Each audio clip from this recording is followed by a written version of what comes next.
Дөңсө жерлерге суу алып чыгуунун бир жолу чаркпалек. Чаркпалекте суу сүзүп алчу сүзгүч чоң темир чөмүч кызмат кылат. Муну колдонуу менен какыраган таштак жерди көп түшүмдүү бакка айлантууга болот. Чаркпалек менен кирешелүү бакты курган каарманыбыз жетишкендиктерин жана чаркпалектин иштөө жолун көрсөтүп айтып берди. Подъемник менен чаркпалекти сууга түшүрүп атамын.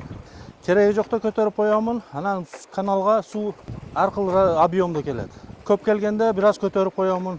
Бир бетиде мына эки катар шланга оролгон 150 метр. И наркы бетиде 150 метр. В общей сложности 300 метр шланга оролгон. Кызыл болуп турган бул водозаборник. Бул түшүп суу алганда но наркы бетидеги воздух алат дагы. Ошону менен суу өзүнө өзү түртүп, мына шлангалардын ичинде давление пайда болуп, и суу дальше кетет. Огородко поливке кетет. Бизде бу жерде высота 35-40 метр. 35-40 метр жерге ушу сууду чыгарып берет.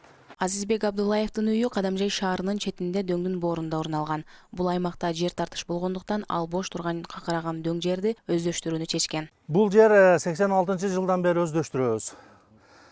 Илгери бу чаркпалек жогуда электрический насос бар эди. Электрический насос күйүп, кайрадан обмотка кылып, себеби бул жерде высота чоң дагы.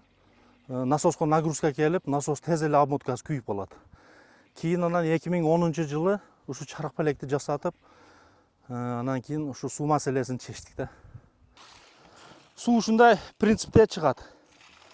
Кайсы участкага кое турган болсоңуз, мына шлангалар менен коюлат.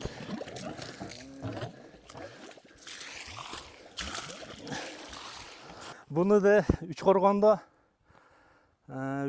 балдар жасашкан. Бир кыргыз бала менен бир тажик бала жасаган.